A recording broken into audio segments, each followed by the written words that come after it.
മുഖ്യമന്ത്രിയെ നേരിട്ട് അധിക്ഷേപിക്കുകയോ അവരുടെ കുടുംബത്തെ അധിക്ഷേപിക്കുകയോ അദ്ദേഹം നടന്നു വരുന്ന വഴിയിൽ വല്ല കരിങ്കൊടി കാണിക്കുകയോ ഒക്കെ ചെയ്താൽ മാത്രമേ പോലീസ് അവർക്ക് വേണ്ടി പെരുമാറുന്നുള്ളൂ. ബാക്കിയുള്ള സമയം മുഴുവൻ പോലീസ് പെരുമാറുന്നത് വേറെ ആർക്കൊക്കെ വേണ്ടിയാണ്. ഇദ്ദേഹത്തിന് ഇത് മതി. ഇദ്ദേഹം പോകുന്ന വണ്ടിയുടെ മുമ്പിൽ കരിങ്കൊടിയുമായി ചാടുന്നതിനെ ഇടിച്ചാൽ മതി. പോലീസ് എന്ന് വിചാരിച്ച് നമ്മൾ വിചാരിക്കും ഇവിടെ പിണറായി വിജയനും CPM ഭരിക്കുന്നതുകൊണ്ട് പൂർണ്ണമായും പോലീസ് അവരുടെ കൺട്രോളിലാണ് എന്ന്. രണ്ടർത്ഥത്തിൽ അവരുടെ കൺട്രോളിലല്ല. ഒന്ന്, പോലീസ് അല്ലെങ്കിൽ തന്നെയും ദേശീയ സർക്കാരിൻ്റെ നിയന്ത്രണത്തിലൂടെയാണ് അതിന് പോകാൻ കഴിയുക എന്ന് നമ്മൾ മനസ്സിലാക്കണം. ഇപ്പോഴത്തെ സാഹചര്യത്തിൽ അങ്ങനെയാണ് അവരെന്നെ കാര്യങ്ങളെ സെറ്റപ്പ് ചെയ്തിട്ടുള്ളത്. രണ്ടാമത്തത്, പിണറായി വിജയൻ സർക്കാരിന് പോലീസ് ഞങ്ങളുടെ കൺട്രോളിൽ അങ്ങനെ വേണമെന്ന് വലിയ നിർബന്ധ ബുദ്ധിയൊന്നുമില്ല. പോലീസ് എന്തെങ്കിലും കാണിക്കട്ടെ, ആരുടെ നിയന്ത്രണത്തിലും പോയി എന്തെങ്കിലുമൊക്കെ ചെയ്യട്ടെ എന്ന നിലപാടിലാണ് കഴിഞ്ഞ 10 വർഷമായിട്ട് അവർ പോകുന്നുള്ളതാണ് നമ്മളിപ്പോൾ കാണുന്ന കാര്യം. പിണറായി വിജയൻ എന്ന് പറഞ്ഞാൽ മുഖ്യമന്ത്രിയെ നേരിട്ട് അധിക്ഷേപിക്കുകയോ അവരുടെ കുടുംബത്തെ അധിക്ഷേപിക്കുകയോ അദ്ദേഹം നടന്നു വരുന്ന വഴിയിൽ വല്ല കരിങ്കൊടി കാണിക്കുകയോ ഒക്കെ ചെയ്താൽ മാത്രമേ പോലീസ് അവർക്ക് വേണ്ടി പെരുമാറുന്നുള്ളൂ. ബാക്കിയുള്ള സമയം മുഴുവൻ പോലീസ് പെരുമാറുന്നത് വേറെ ആർക്കൊക്കെ വേണ്ടിയാണ്. ഇദ്ദേഹത്തിന് ഇത് മതി. ഇദ്ദേഹം പോകുന്ന വണ്ടിയുടെ മുമ്പിൽ കരിങ്കൊടിയുമായി ചാടുന്നതിനെ ഇടിച്ചാൽ മതി. ബാക്കി പോലീസിന് എന്തു ആകാവുന്ന മട്ടാണ് അദ്ദേഹത്തിൻ്റെ.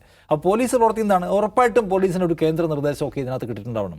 SIR-മായി ബന്ധപ്പെട്ട് സംശയാസ്പദമായെന്ന് വെച്ചാൽ SIR-നെ സംശയത്തോടെ കാണുന്ന പോസ്റ്റുകൾ നീക്കം ചെയ്യാൻ ആവശ്യമായ നടപടി സ്വീകരിക്കണം എന്നുള്ള ഇൻറ്റേർണൽ മെസ്സേജ് പോലീസിനുണ്ടാവും. പോലീസ് അത് പൊളിറ്റിക്കൽ ലീഡർഷിപ്പായിട്ടൊന്നും കൺസൾട്ട് ചെയ്യാനൊന്നും പോകുന്നില്ല. അങ്ങനെ കൺസൾട്ട് ചെയ്യേണ്ട കാര്യമുണ്ടെന്ന് പോലീസിന് തോന്നുന്നു ചെയ്യുന്നുണ്ടാവില്ല.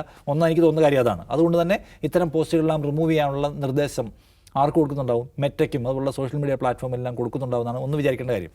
രണ്ടാമത്തേത്, ഈ പോലീസിനെ ഇതാണ്, അതായത് പോലീസ് സർക്കാർ ഒരു നയം ഒരു സ്ഥലത്ത് പ്രസംഗിക്കും. പൗരത്വവുമായി ബന്ധപ്പെട്ട് ഞങ്ങളുടെ നിലപാട് ഇതാണെന്ന് സർക്കാർ പ്രഖ്യാപിക്കും. പക്ഷേ പൗരത്വ സമരം രാജ്യത്ത് എവിടെ നടന്നാലും എന്ത് ചെയ്യും?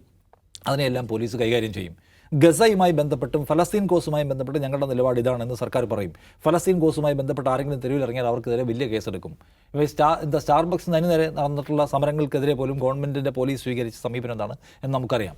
അപ്പോൾ ഈ സർക്കാർ രാഷ്ട്രീയമായി പറയുന്ന കാര്യങ്ങളെല്ലാം രാഷ്ട്രീയ രൂപത്തിൽ തന്നെ നടപ്പിലാക്കാൻ കഴിയുന്ന ഒരു ഏജൻസിയായിട്ട് പോലീസ് ഇവിടെ നിൽക്കുന്നുണ്ടെന്നത് എത്രയോ കാലമായിട്ട് നമ്മുടെ ഒരു വ്യാമോഹം മാത്രമാണ്. അങ്ങനെ ഒരു പരിപാടിയേ ഇല്ല. സർക്കാർ രാഷ്ട്രീയം അങ്ങനെ പലതരത്തിലും പറയും. CPM-ൻ്റെ പാർട്ടി കോൺഗ്രസ്സിൽ അവരെല്ലാം കൂടെ കഫിയായിട്ട് വരും. അല്ലെങ്കിൽ പൗരത്വവുമായി ബന്ധപ്പെട്ട് പിണറായി വിജയൻ ഞങ്ങളതിവിടെ നടപ്പിലാക്കാൻ പോകുന്നില്ല എന്ന് പറയും. ഇപ്പോൾ തന്നെ ഇത് നമ്മൾ കാണുന്നതാണ്. ഏറ്റവും അവസാനത്തെ SIR-മായി ബന്ധപ്പെട്ട് വലിയ വിമർശനം ഉന്നയിക്കും. പക്ഷേ പോലീസ് എങ്ങനെ പെരുമാറും ചോദിച്ചാൽ SIR-ഓട് വിമർശിക്കുന്ന ആൾക്കാരുടെ പോസ്റ്റ് നീക്കം ചെയ്യും. നാളെ ചിലപ്പോൾ അറസ്റ്റും ചെയ്തേക്കാം. എന്തും സംഭവിക്കാനുള്ള സാധ്യതയുണ്ട്. അപ്പോൾ ഈ പൗരത്തിൻ്റെ കാര്യത്തിലെടുത്ത നിലപാട് സമീപനം നമുക്കറിയാം. ഫലസ്തീൻ പ്രൊട്ടസ്റ്റുമായി ബന്ധപ്പെട്ട് സ്വീകരിച്ച സമീപനം അറിയാം. അതുകൊണ്ട് ഇതിൽ അത്ഭുതമൊന്നുമില്ല. എന്താണ് സംഭവം എന്ന് വളരെ വ്യക്തമാണ്. ആരുടെ താല്പര്യമാണ് പോലീസ് നടപ്പിലാക്കുന്നത്? SIR-മായി ബന്ധപ്പെട്ട പോസ്റ്റുകൾ നിൽക്കണമെന്ന താല്പര്യം ആരുടെ താല്പര്യമാണ്? അത് ഒരൊറ്റ പാർട്ടിയുടെ താല്പര്യമാണ്. ആ പാർട്ടി കൊണ്ടു നടക്കുന്ന സർക്കാരിൻ്റെ താല്പര്യമാണ്. ആ സർക്കാരിൻ്റെ താല്പര്യമാണ് ഇന്ത്യയിൽ ഒട്ടാകെ നടപ്പിലാക്കുന്നത്.